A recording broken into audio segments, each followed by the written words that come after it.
तर या छेडछाड प्रकरणाची राज्य महिला आयोगाने देखील दखल घेतली आहे। आरोपींवर कडक कारवाई केली जाईल असं रुपाली चाकणकर म्हणतात। तर संजय शिरसाट यांनी गुंडांना भर चौकात मारण्याची मागणी केली आहे। बघूयात नेमकं काय म्हटलंय।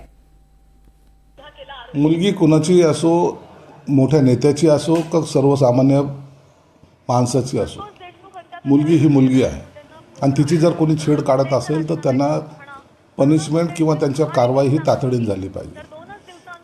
सरकारकडे कोणत्याही छोटा किंवा मोठा हा भेद नसतो आणि ते भेद सरकार कधी करतही नाही। म्हणून गुंडांची वाढलेली मस्ती ही जर कमी करायची असेल तर मागही मी सांगितलं होतं की अशा लोकांना भर चौकात मारलं पाहिजे आणि म्हणून त्याची निश्चित चौकशी केली जाईल आणि यापुढे अशा घटना घडू नयेत यासाठी सरकारसुद्धा प्रयत्नशील आहे।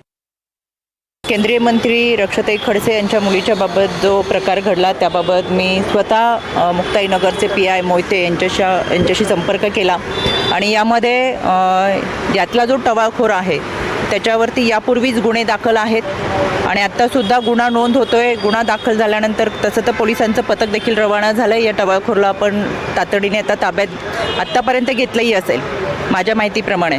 पण यामध्ये खरं तर गर्दीच्या ठिकाणी अशा घटना घडू नये म्हणून बीट मार्शल, दामिनी पथक, CCTV कॅमेरे असतात। या सगळ्या असतानासुद्धा अजून बऱ्याच काही गोष्टी आपल्यासमोर येतील आणि समजेल।